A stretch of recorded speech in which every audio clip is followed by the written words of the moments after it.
Welcome friends to my Citroen Ami honest review. This is the Ami, just delivered to my home in Spain but also available across Europe. A quadricycle, not a car. It's an electric vehicle with a hell of a lot of quirks. Let's take it for a little ride and I'll explain as we go. We're filming today here in the Canary Islands where it's 35 degrees Celsius. So let's see if that little battery that promises 70 kilometers, 75 kilometers of range can actually get us from A to B. Now we live up here on a volcano.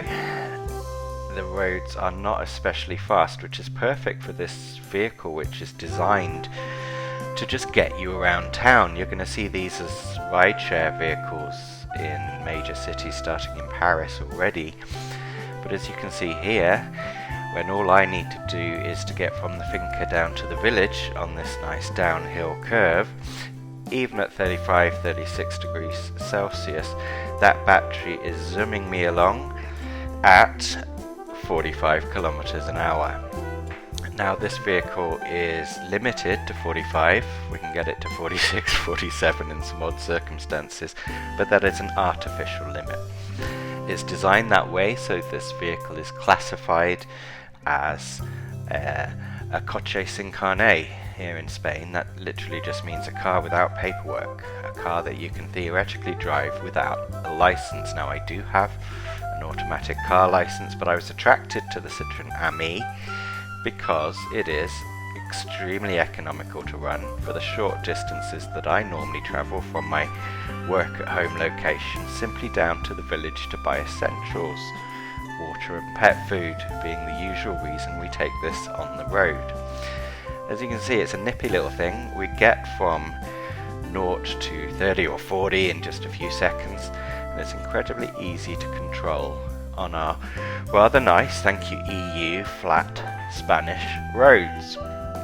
Now at the moment you're seeing footage that I took earlier of us driving down the mountain, but it's true that in the reverse this thing struggles. It's a especially hot day today, and if you're watching from the UK, this isn't going to be a situation that happens to you too often, but in these high 30s, the Citroen Ami going in the opposite direction on this incline actually slowed down to around 26 kilometers per hour. However, that is a steady speed, and it was able to keep that speed all the way to the top of this several kilometer journey. So what's the Citroen Ami really like to own? Let's have a look. The front of the car is exactly the same as the back of the car. Here I've got the Ami Pop Edition, which comes with that spoiler and these stickers that you see on the sides. Also 2 panels that can be reversed, hence why the doors actually open in different directions. Simple round little mirrors, a basic steering wheel without an airbag, and only 3 buttons: drive, neutral and reverse. You do have a USB, there is a fan, a heater and hazard lights, and plenty of room for a bit of shopping down by your feet. But that's it in this obviously roughly put together car. The lights are always on, the wheels are tiny but in this edition cute, and the plug here is a basic Spanish 2-pin straight into the garage. Hope the neighbours don't see this, but that's it. Taking it off is as simple as switching on drive, pulling that handbrake, and off you zoom. Here in our little village it's incredibly easy to manoeuvre around the fairly narrow streets, even though you don't have power steering. That said, you just don't need it. This thing's incredibly light. You do get some funny looks. In our case, our locals know me as the Geek guy, so those looks are smiles. But I can imagine in other parts of Europe, guys, it's up to you. Would you drive a vehicle as cute and unusual as this? I certainly would. I love it. When it comes to that daily commute, just from home with 1 passenger over to here, we're approaching our little cafe just round the corner. Look, it is a more comfortable ride. than a bike, an e-bike or a motorbike, and that's what this thing is designed for. It doesn't replace the family car. We've got the big car at home for the weekly shop.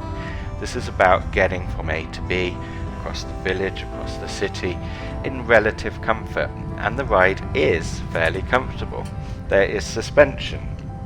I'm used to driving an Audi A1, which has got a really primed hard suspension in the edition that we've bought, so this isn't actually a particularly shocking car for me to drive. And before that, I've been used to a smart car. I've usually bought the latest edition that comes out, but here in the Canary Islands they are few and far between, so this car suits me perfectly well.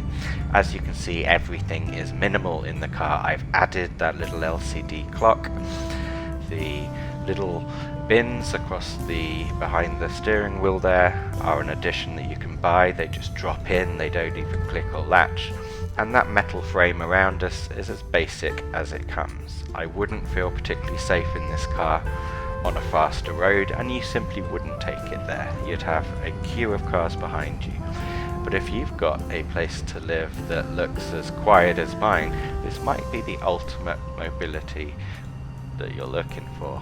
It charges up in 3 or 4 hours, and we've calculated that here at this time of July 23 in the Canary Islands to cost me about 70 cents. In the UK, I'm guessing less than a British pound. But yeah, as you can see, this thing is a go-kart. It could well be seen as a golf buggy. It's cute, it's enjoyable, we love it.